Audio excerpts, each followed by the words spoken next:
देखिए आज के वीडियो में बात करते हैं मिरर फॉर्मूला की, दर्पण सूत्र की। और इससे पहले हम आपको बता चुके हैं कि जो गोलीय दर्पण होते हैं उनकी वक्रता, त्रिज्या और फोकस दूरी में क्या संबंध होता है, और उसे आपने निकाल लिया था R = 2f या फिर F = R/2।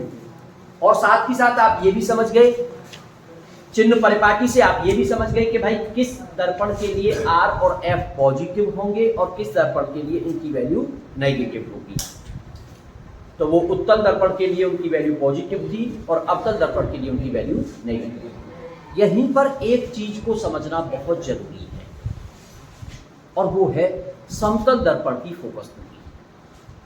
देखिए गोलीय दर्पणों में आप फोकस दूरी को समझ गए। जैसे मान लीजिए ये पोल हुआ करता है, पोल के बाद इधर इसका वक्रता केंद्र C और बीच में कहीं F।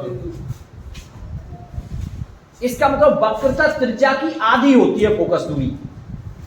और वक्रता त्रिज्या भाई ये किसी न किसी गोले का पार्ट है।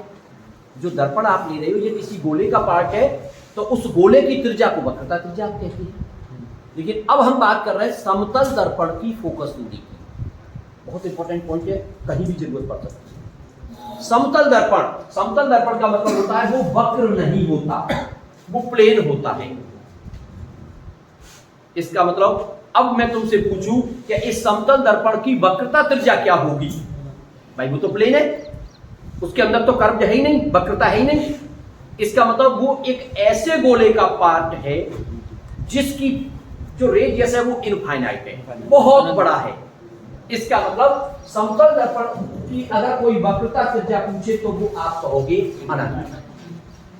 इधर फोकस दूरी की बात करते हैं तो फोकस दूरी जो होती है वो R/2 होती है, तो अनंत का आधा वो भी क्या हो जाएगा? अनंत। तो ये पॉइंट बहुत इंपॉर्टेंट है, इसको आपको ध्यान रखना है कि समतल दर्पण की फोकस दूरी अनंत होती है। समतल दर्पण की फोकस दूरी की जरूरत पड़ती रहेगी कभी, तो उसको आप ध्यान रखेंगे कि वो क्या होती है? अनंत होती है। ठीक है, अब लौट करके अपनी बात पर आते हैं कि भाई मिरर फॉर्मूला कैसे निकाला जाए। हालांकि आपको डेरिवेशन की जरूरत कम पड़ती है, ये 10th लेवल, लेकिन 10th के सिलेबस से भी हटा दिया। ये टॉपिक बड़ा अजीब बना दिया है, आप लोगों के सिलेबस से भी हटा दिया है। 10th में केवल फॉर्मूला है इसका सिलेबस में, डेरिवेशन नहीं है। आपके सिलेबस में जब रहता है तो डेरिवेशन रहता है फिर, लेकिन अब की बात क्या है, सिलेबस में पहले बता चुका हूँ आपको कि कहीं तो सिलेबस में लिख रखा है परावर्तन और कहीं पर उसको क्या। तो चलिए, और अब इसकी बात करते हैं हम एक अवतल दर्पण के लिए। हम जो डेरिवेशन कर रहे हैं वो अवतल दर्पण के लिए कर रहे हैं। आप चाहें तो घर पर बैठ करके उत्तल दर्पण के लिए भी इस सूत्र को डिराइव करके ला सकते हो। ये आपने इसका मुख्य अक्ष ले लिया, इसको पोल मान लिया P, इधर आपने इसको कह दिया वक्रता केंद्र C और बीच में कहीं आप मान के चलेंगे F। फिगर कोई भी बना सकते हो, कहीं पर भी रख करके ऑब्जेक्ट को फिगर बना सकते हो, कोई प्रॉब्लम नहीं है। आपके पास 5-6 कंडीशंस हैं, कोई भी कंडीशन का फिगर बना करके फॉर्मूले को टाइप किया जा सकता है। लेकिन वेक्टर कौन सा रहता है? वेक्टर जो होता है वो होता है C के बाहर रख करके आप फिगर बनाएं। मान लीजिए ये कोई ऑब्जेक्ट की नाम दे दिया आपने AB। अब आप इसका इमेज बनाना चाहते हो, तो इमेज बनाने के वही तरीके, जो रेस मुख्य अक्ष के समांतर जाएगी वो फोकस से चली जाती है, वो फोकस से चलेगी। दूसरा, अब दो तरीके की, C से जाने वाला लिया जाए या F से लिया जाए। तो जो फोकस से जाएगी वो मुख्य अक्ष के समांतर हो जाती है। रेज में एरो का निशान जरूर लगा दिया करो, जिससे कि थोड़ा पता रहा करे कि भाई कौन सी रेज है और कहां से आ रही है और किधर वो जा रही है। एरो के निशान से ही तो पता चलेगा हमें कि रेज किधर से आई और किधर गई। आपने केवल लाइन खींच दी और रेज का निशान नहीं दिखाया उसमें, तो फिर वो कहीं ना कहीं कंफ्यूजन पैदा करता है। ठीक है, अब जहां पर ये इंटरसेक्ट होते हैं वहीं पर हमारा इमेज बन जाता है। इस इमेज का आपने नाम दे दिया A' और ये B'। रियल में ये जो मिरर फॉर्मूला है जिसे आप दर्पण का सूत्र कह रहे हैं, ये रिलेशन है किस किस के बीच में, यू बी और एफ के बीच में। तो आपसे कभी कभी ऐसे भी पूछ सकता है यू बी एंड एफ में संबंध स्थापित कीजिए, इस तरह से भी क्वेश्चन पूछ लिया जाता है कि इनमें संबंध बताइए, रिलेशन बताइए यू बी एफ के बीच में। अब यहां पर यह बात आती है कि भाई यू बी और एफ क्या चीज है। तो देखिए यू को समझिए, यू होती है यहां पर वस्तु की दूरी, यू क्या होती है, वस्तु की दूरी, और बी होती है प्रतिबिंब की दूरी,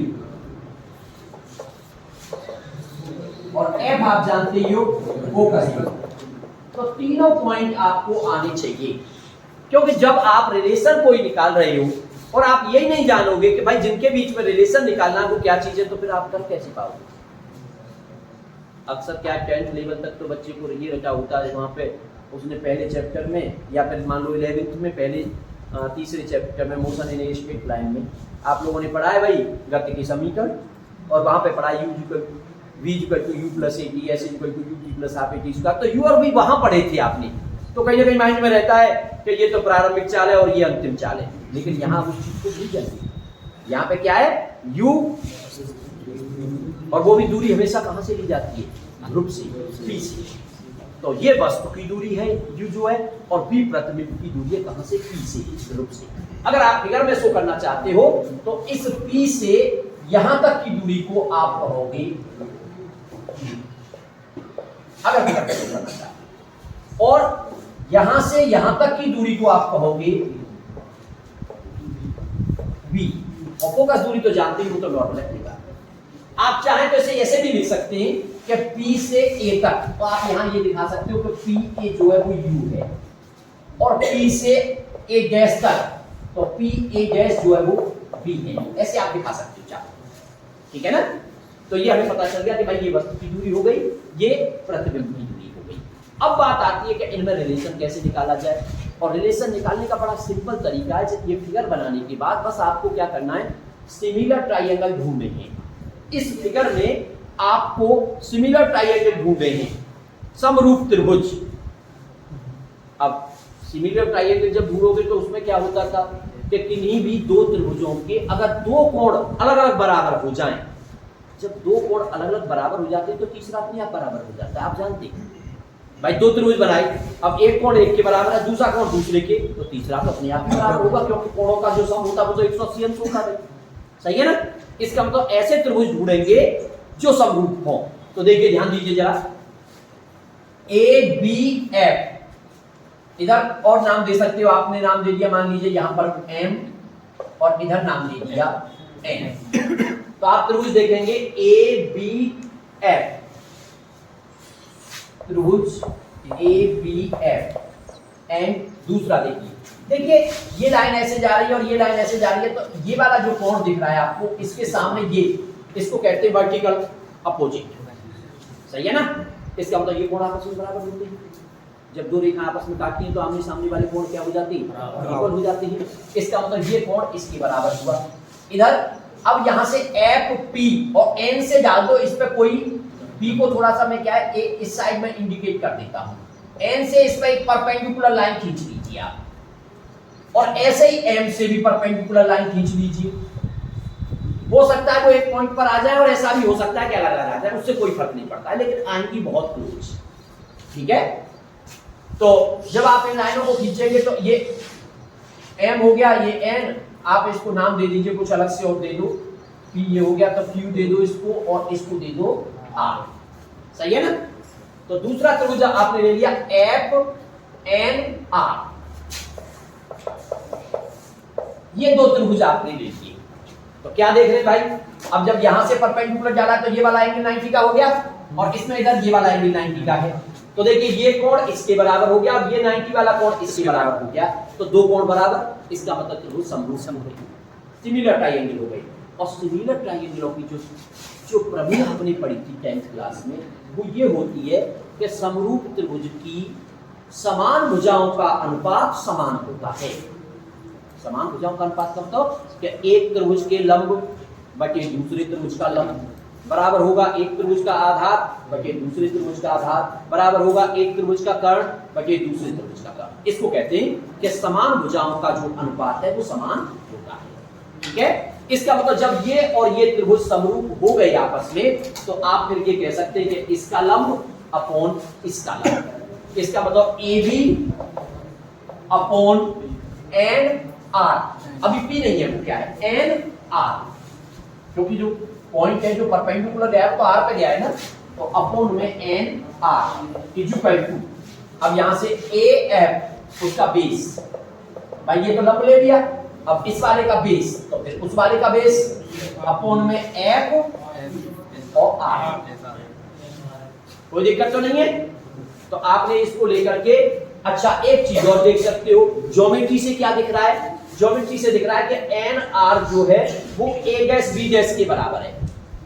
आयत बनना है भाई, समानता देखा है, तो इसका मतलब आयत बन रहा है तो आमने सामने की भुजा बराबर हो जाती है। इसका मतलब आर एन या एन आर की वैल्यू ए डैश बी डैश के बराबर हो जाएगी। तो आप एन आर की जगह पे ए डैश बी डैश लिख सकते हैं, तो A B upon A dash B dash equal to A F upon में एफ आर इक्वेशन फर्स्ट। देखिए बड़ा सिंपल है सॉल्व करना, केवल आपको यही देखना है। दो बार दो सिमिलर ट्रायंगल ढूंढे हैं, तो एक तो हमने ढूंढ करके इक्वेशन बना दिया, अब दूसरे और दो ट्रायंगल इसमें ढूंढो जो समरूप हो और उससे और दूसरा इक्वेशन बना लो।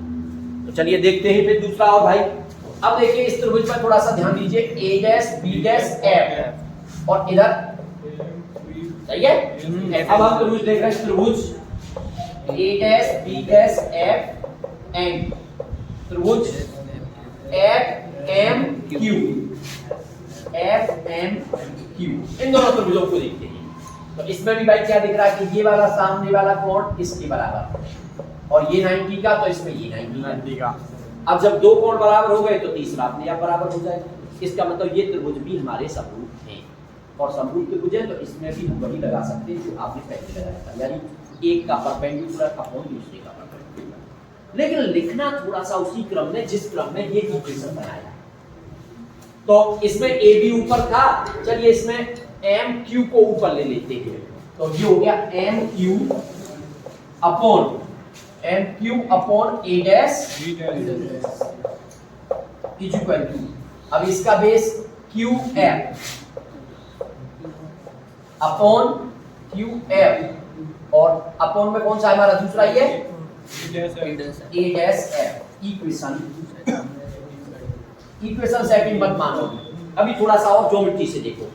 एम क्यू की वैल्यू बराबर दिख रही है ए बी की, तो एम क्यू की जगह पर ए बी लगा दीजिए, सही है ना।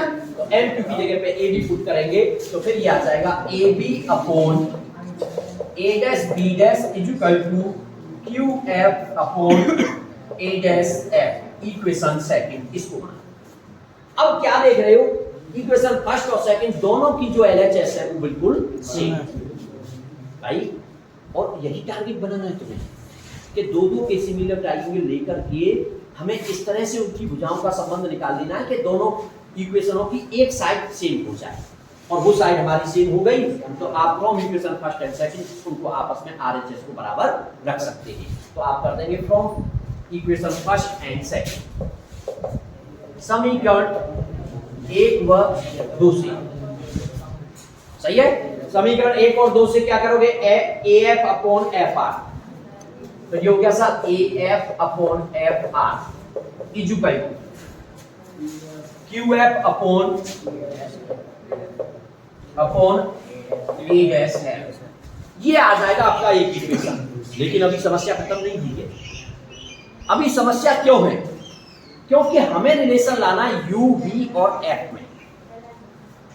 अब यू वी एफ में रिलेशन लाना है तो डेफिनेटली ये जो आ रहा है ना, इनको ऐसी चीजों में कन्वर्ट करो कि इनकी वैल्यू यू वी और एफ बन जाए। यानी आपको कहीं ना कहीं इसको सोचना होगा कि हम इनको कैसे लिखें कि ये यू वी एफ में कन्वर्ट हो जाए, तो हमें फिगर से देखना होगा इसको। अच्छा एक काम हम कर सकते हैं, क्योंकि मैंने बताया था ऑप्टिक्स में जब भी आप पढ़ते हो पैराक्सियल रेज के लिए पढ़ते हो। पैराक्सियल रेज किस रेज को कहते हैं, जो किरणें very close to principal axis, ऐसी किरणें जो मुख्य अक्ष के बहुत पास होती हैं, उसके लिए हम सब प्रूव करते हैं। अब जब किरणें पास होंगी, ये वाली किरण यहां होगी और m पॉइंट यहां होगा और m से परपेंडिकुलर डालेंगे q, तो q is very close to p, तो q p के बहुत क्लोज आ जाएगा। और ऐसे ही n से डाला गया जो r है वो भी क्या हो जाएगा, p के बहुत क्लोज हो जाएगा। आप कहेंगे कि सर ऐसा क्यों कर रहे हैं? क्योंकि all distance measured from pole, भाई जो u v और f आने वो वास्तव में आने कहां से, p से a, p से a डैश। अगर आप उसको q और r में लेके चलोगे तो कभी वो वैल्यू नहीं निकल पाएगी। इसलिए for paraxial rays q and r very close to p, तो जहां जहां q और r लगा होगा हम चाहे तो वहां p लिख सकते हैं, कोई प्रॉब्लम नहीं। भाई जैसे मैं ये कहूंगा aq, अब aq की तो कोई वैल्यू नहीं है, वैल्यू किसकी है, ap की। इसलिए क्या करते हैं, q को किससे रिप्लेस करते हैं, ap से रिप्लेस कर सकते हैं। क्यों कर सकते हैं वो आप समझ रहे हो, क्योंकि for paraxial rays the point m is very close to point p, और जब m क्लोज हो जाएगा तो q पॉइंट अपने आप उसके पास चला जाएगा। ठीक है, तो अब हमें यही करना है कि q और r जहां लिखा हुआ है उसकी जगह पे p लिख दो। तो हम रिप्लेस कर रहे हैं q को किससे, p से, और r को भी किससे रिप्लेस कर रहे हैं, p से। ये चीज हम रिप्लेस कर रहे हैं पैराक्सियल रेंज के लिए। और क्यों कर रहे हैं वो भी तुम समझ गए, क्योंकि हमें डिस्टेंस चाहिए और डिस्टेंस तभी आएगी जब p से उसको दिखाएंगे। तो af, अब ये af तो चलो कोई बात नहीं, लेकिन साथ ही साथ एक और काम करना पड़ेगा। कुछ डिस्टेंस ऐसी हो सकती है कि उनकी वैल्यू नहीं होगी। अरे लड़के ध्यान दे इधर, कुछ डिस्टेंस ऐसी होंगी जिनकी वैल्यू नहीं होगी। af, तो फिगर से देखो कि af है कि नहीं,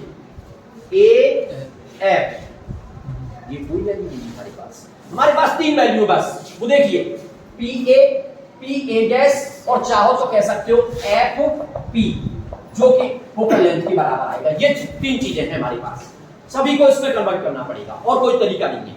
इसका मतलब af ये तो नहीं है, क्या करें, इसको लिख देते हैं af को ap माइनस fp, काम चल जाएगा। हाँ, तो af को लिख दिया ap माइनस fp। बताओ बात समझ में आ रही थी, ठीक है ना भाई। हमें इतना चाहिए तो पूरे में से ये माइनस कर देंगे तो इतना ही तो हो गया। आगे बढ़ते हैं भाई, नीचे है एफ आर। अगर एफ पी होता तो फोकल लेंथ हो जाती, तो कोई बात नहीं, वो तो रिप्लेस करने की हम कह रहे हैं क्योंकि बहुत पास है तो रिप्लेस कर सकते हैं। इसका मतलब इसको लिख देंगे एफ पी इक्वल। आगे बढ़े क्यू एफ। अब क्यू एफ, अब इसको भी रिप्लेस कर सकते हैं क्यू को, क्योंकि वो तो पास है, तो फिर से एफ पी या पी एफ हो जाएगा, बात तो एक ही है, फोकल लेंथ आ जाएगी। तो इसको भी लिख सकते हैं एफ पी अपॉन में A dash F, A dash F ये डिस्टेंस है।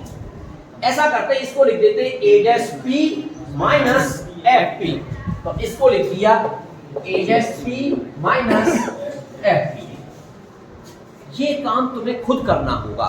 देखिए कुछ चीजें रटी नहीं जा सकती हैं, फिगर से समझना बहुत आसान होता है।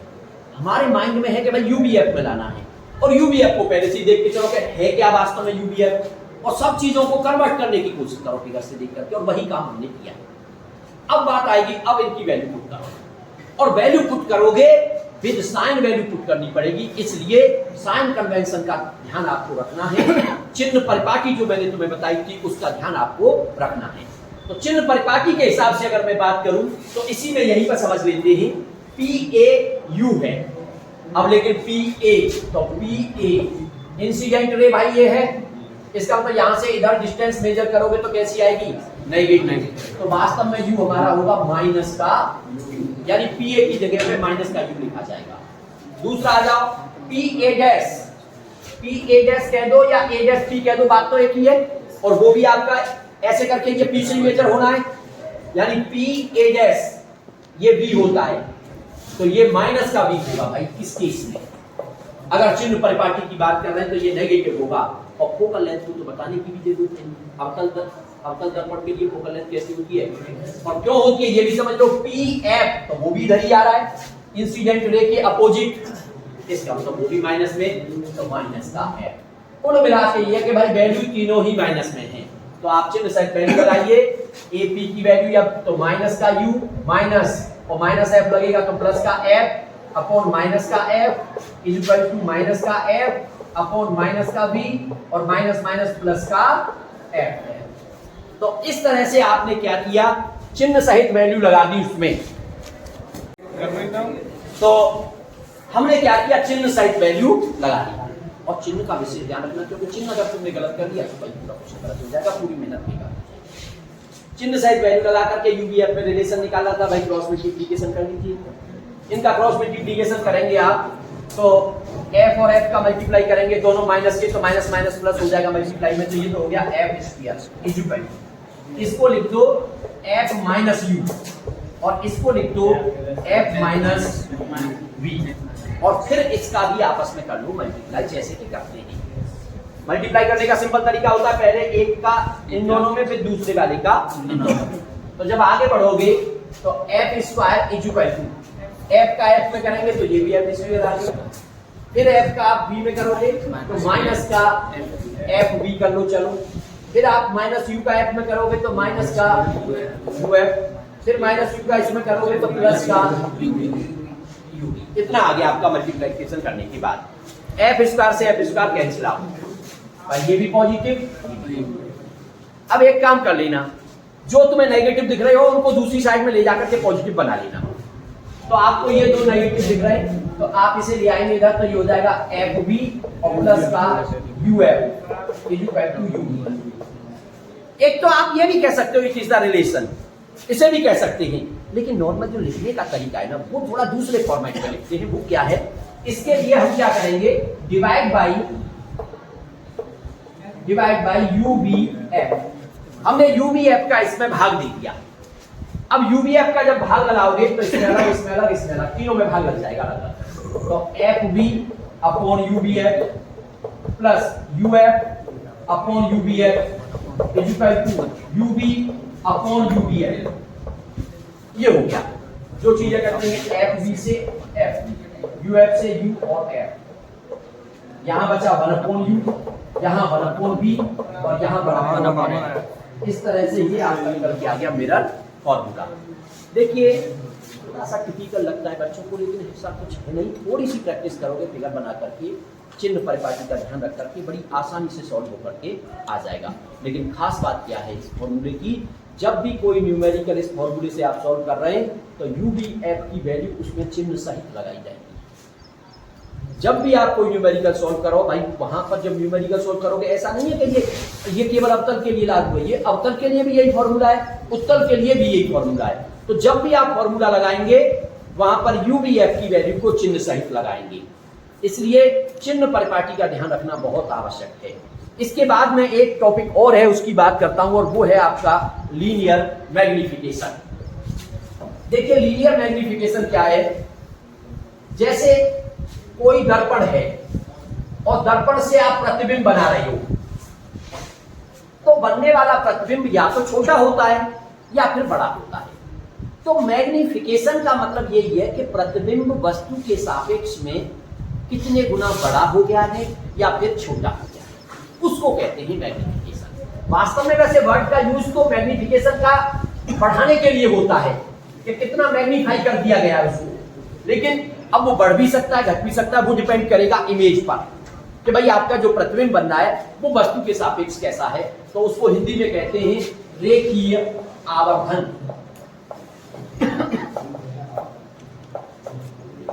Linear magnification.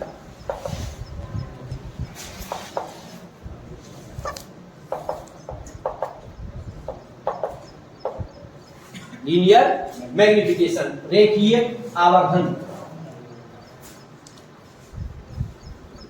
मान लीजिए इसको भी हम अवतल दर्पण के लिए ही निकाल करके ला रहे हैं, लेकिन पहले हमें इसकी बेसिक डेफिनेशन की बात करनी होगी। और बेसिक डेफिनेशन सिंपल सी है, किसी दर्पण के द्वारा, और भाई रेखीय आवर्धन लेंसों में भी आएगा, लेकिन यहां पर रेखीय आवर्धन किसका है, दर्पण के लिए है, दर्पण का रेखीय आवर्धन, सही है ना। जब लेंस में आएगा तो लेंस का रेखीय आवर्धन कहेंगे उसको। तो लीनियर मैग्निफिकेशन जो है, और हम इसको प्रूव करके लाएंगे किसके लिए, कॉनकेव के लिए, अवतल दर्पण के लिए। लेकिन परिभाषा क्या है इसकी, तो परिभाषा बड़ी सिंपल सी है, किसी दर्पण के द्वारा बनने वाले प्रतिबिंब के आकार और वस्तु के आकार के अनुपात को रेखीय आवर्तन कहते हैं। मान लीजिए आप वस्तु के आकार को ओ कह रहे हो, और अंग्रेजी में वस्तु को ऑब्जेक्ट कहते हैं, इसलिए उसका आकार ओ मान लिया, और प्रतिबिंब के आकार को आप आई कह रहे थे, तो वो आई हो गया।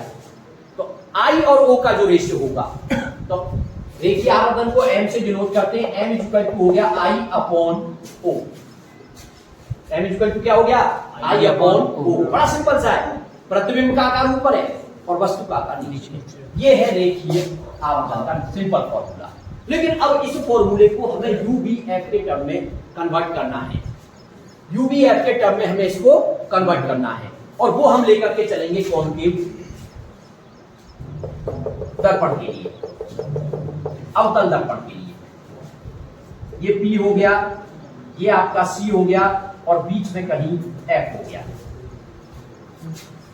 देखिए वैसे तो हम वो 6 कंडीशन लेकर के चले, लेकिन जब भी लीनियर मैग्निफिकेशन के लिए बात आई तो फिर मैं यहां पे जो फिगर बना रहा हूं हमेशा उस फिगर को यूज किया करो। उसमें क्या बड़ी डायरेक्ट, उसमें अगर आप वैसा फिगर बना के सॉल्व करोगे तो उसमें तुम्हें टाइम लगेगा, उसमें दिक्कत होगी, मतलब उसमें बहुत सारी चीजें आपस में बदलनी पड़ेंगी। लेकिन ये जो फिगर बनाऊंगा इससे बड़ी आसानी से आप उसको सॉल्व करेंगे। तो इसमें क्या है, जैसे वस्तु को सी से बाहर ले लिया, वस्तु हो गई ए बी, और इस ए बी का जो आकार है वो है आपका आई, आकार तो उसकी लंबाई, सही है। अब इससे चलने वाली समांतर किरण वो चली गई साथ फोकस। अब वैसे तो हमने प्रतिबिंब बनाने के लिए 3 कंडीशन बताई थी आपको, कि समांतर जाने वाली किरण फोकस से चली जाती है, फोकस से जाने वाली किरण समांतर हो जाती है, वक्रता केंद्र से जाने वाली उसी पाथ पर हो जाती है। लेकिन यहां उनमें से अब दूसरे किसी का यूज नहीं करना है, बल्कि आप एक किरण पोल पे ले जाओ। तो पोल हमारा यहां पर है, तो हम इससे एक किरण कहां पे लेके जाएंगे? पोल पर। अब आप कहोगे साहब क्या होगा? अरे भाई परावर्तन ही तो हो रहा है। वास्तव में पोल पर सी से आने वाली लाइन क्या होती है? अविलंब। देखिए दर्पण पे जो अविलंब आता है वो हमेशा वक्रता केंद्र से आता है। इसका मतलब इस पोल पर सी से आने वाली लाइन ये क्या है? अविलंब। तो जितने कोण पर, यानी इस जितने कोण पर, इसको अगर मैं आई मानूं तो आई कोण पर अगर ये आया है तो ये रिफ्लेक्ट होकर के भी उसी कोण पे चला जाएगा, क्योंकि परावर्तन में क्या होता है? I equal to are. तो आप जितने कोण पर ये रेज आई आपकी, उसी कोण पर, उतने ही कोण पर उसको करते हुए आगे बढ़ा देना, ये रेज चली जाएगी। और इसमें ये वैल्यू वैसे तो आर है, लेकिन वास्तव में यहाँ आई इक्वल टू क्या होगा? आर होगा, क्योंकि परावर्तन के नियमों का पालन तो हर कंडीशन में होता है। अब यहां पर ये कट गई, यहां प्रतिबिंब बन गया आपका ए डैश बी डैश। अब हमारा जो काम है ना, केवल 2 ट्राइंगलों से हो जाएगा। अब आप देखिए इस ट्राइंगल को देखो, ए बी पी, तो आप ट्राइंगल ले रहे हो ए बी पी, एंड दूसरा triangle A dash B dash P, A dash B dash P. क्या देख रहे हो बेटा? ये वाला एंगल 90, तो ये वाला एंगल 90, दूसरा ये वाला एंगल इसमें है तो ये इसमें है, और ये आप कह रहे हो कि ये तो दोनों आपस में क्या होते हैं? इसका मतलब 2 कोण बराबर हो गए, और जब 2 कोण बराबर हो गए तो तीसरा तो अपने आप ही बराबर होता है। इसका मतलब ये त्रिभुज आपस में सिमिलर हो गए, समरूप त्रिभुज हो गए। और त्रिभुज अगर समरूप में तो समान भुजाओं का अनुपात समान होता है। इसका मतलब मान लो इस त्रिभुज का पहले मैं ले रहा हूं लंब ए डैश बी डैश, तो क्या हो जाएगा? ए डैश बी डैश बटे दूसरे त्रिभुज का लंब अपॉन में ए बी इक्वल टू इसका आधार ए डैश पी अपॉन में इसका आधार ए पी। इससे क्या हुआ है? ऐसा फिगर बनाने से पता है क्या हुआ है? सीधी वैल्यू आ गई, आपको वैल्यू कन्वर्ट करनी नहीं पड़ी। कैसे सीधी आई? देखिए ए डैश बी डैश प्रतिबिंब है, और प्रतिबिंब के आकार को क्या कह रहे हो? आई। प्रतिबिंब के आकार को मान के चल, अच्छा ये ऑब्जेक्ट थी तो इसको ओ मानना, और प्रतिबिंब के आकार को आई मानना, सही है। अब इसके आकार को आई कह रहे हैं, लेकिन चिन्ह परिपाटी का ध्यान रखते हुए एक बात बताइए, मुख्य अक्ष से ऊपर की दूरी कैसी ली जाती है और नीचे की? तो प्रतिबिंब तो हमारा नीचे बन रहा है, तो इसकी जगह पे माइनस आई। वस्तु ऊपर रखी है तो इसकी जगह पे प्लस का ए डैश पी या पी ए डैश डिस्टेंस तो इधर से ही मेजर होंगी पी से, इसका मतलब माइनस का बी, क्योंकि प्रतिबिंब है ये, तो माइनस का बी अपॉन में पी ए पी या पी ए माइनस का यू। अब माइनस से माइनस रख के ये तो प्लस हो गया, लेकिन ये माइनस तो बचा भी। भाई हमें तो आई अपॉन ओ चाहिए, आई अपॉन ओ को कहते हैं हम रे की आवर्तन। इसका मतलब यहां से मैं अगर आई अपॉन ओ निकालूंगा तो आई अपॉन ओ की जो वैल्यू आएगी वो माइनस के बी अपॉन यू आ जाएगी। उधर वाले माइनस को इधर ले आया मैं, तो आई अपॉन ओ की वैल्यू आ गई माइनस का बी अपॉन यू, और आई अपॉन ओ को एम कहते हो तो एम का दोबारा फॉर्मूला आ गया बी अपॉन यू।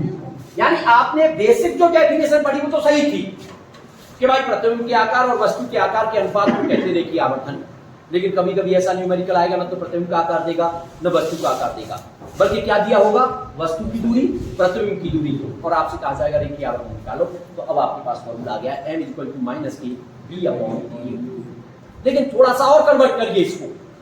अब की बार मैं फॉर्मूला लाना चाह रहा हूं रेखीय आवर्धन का u और f के पदों में, b को हटाना चाह रहा हूं और एक बार u को हटाना चाह रहा हूं, और उस काम को करेगा लेंस मिरर फॉर्मूला। अभी अभी जो मिरर का फॉर्मूला आपने पढ़ा था, तो आप अगर आप u को हटाना चाहते हो तो अब अगेन कर सकते हो, again 1 upon u plus 1 upon v equal to 1 upon f। तो यहां से 1 अपॉन u की वैल्यू निकालो, ये हो गई 1 upon f minus 1 upon v, और वास्तव में इसमें 1 अपॉन u ही तो है, तो 1 अपॉन u की जगह पे इसे लगा दो, तब m बराबर क्या हो जाएगा, माइनस अपनी जगह और v अपनी जगह, और 1 अपॉन u की जगह पे ये आ गया 1 अपॉन f माइनस 1 अपॉन। अब हमने m इक्वल टू ये निकाल दिया, अब v का मल्टीप्लाई कर दीजिए अंदर बस, तो m इक्वल टू क्या हो जाएगा भाई, m इक्वल टू माइनस के v अपॉन f, और v आप माइनस माइनस प्लस हो जाएगा, v से v के ऊपर के प्लस का 1, और आप चाहें तो इसको ये हो जाएगा माइनस के v प्लस के f अपॉन f, या फिर m equal to f minus v upon f। तो ये एक फॉर्मूला आपके पास और निकल करके आ गया। देखिए कभी कभी क्या होता है, क्वेश्चन मल्टीपल चॉइस में आ जाता है, और मल्टीपल चॉइस में आपसे रेखीय आवर्धन अगर वो पूछ रहा है और उस रेखीय आवर्धन का फॉर्मूला f और v के पदों में है और किसी के पदों में नहीं है, तो आपको वहां से दिखाना तो पड़ेगा उसे। तो अब आपके पास 3 फॉर्मूले आ गए, पहला i अपॉन o बेसिक, दूसरा माइनस के v अपॉन u, और तीसरा f minus v upon f। अब एक और निकालना है आपको। अब की बात तो आया ये हमारा, ये तो u और v के टर्म में, ये f और v के टर्म में। अब लाना चाहता हूं u और f के पदों में। तो u और f के पदों में लाने के लिए अब की बार आपको क्या करना होगा, आपको की बार v को हटाना होगा। तो फिर से वही मिरर फॉर्मूला आप यूज करेंगे और वहां से आप v की वैल्यू निकालेंगे। तो again 1 upon u plus 1 upon v equal to 1 upon f। 1 upon v की वैल्यू हो गई 1 upon f minus 1 upon u। अब 1 अपॉन v की वैल्यू नहीं लगानी है, बल्कि वैल्यू किसकी लगानी है, v की, इसलिए v की वैल्यू निकालो पहले। तो एलसीएम ले लेंगे, यहाँ पे u f एलसीएम आ जाएगा और ये आ जाएगा u minus f। 1 upon v है तो v हो जाएगा उल्टा u f upon u minus f, ये v की वैल्यू आ गई। अब आप रेखीय आवर्धन की बात करोगे तो m इक्वल टू माइनस और क्या है v अपॉन u, तो 1 अपॉन u तो ऐसे ही रहने दो और v की जगह पे लगा दो u f upon u minus f। u से u कट गया, माइनस को अंदर ले जाएंगे या माइनस को नीचे की तरफ ले जाओ, वो ज्यादा बेहतर है। तो ये हो जाएगा f अपॉन ये माइनस का और ये प्लस का, तो f माइनस u। तो कुल मिलाकर के अब आपका m का फॉर्मूला जो बना वो एक तो i अपॉन o, दूसरा माइनस का v अपॉन u, और तीसरा f minus v upon f, और चौथा आपका यहाँ f upon f minus u। Linear calibration में आपसे कुछ भी पूछे, इससे ज्यादा नहीं पूछेगा। आप कोई भी क्वेश्चन आएगा, इन्हीं की हेल्प से आप उसको सॉल्व कर सकते हैं।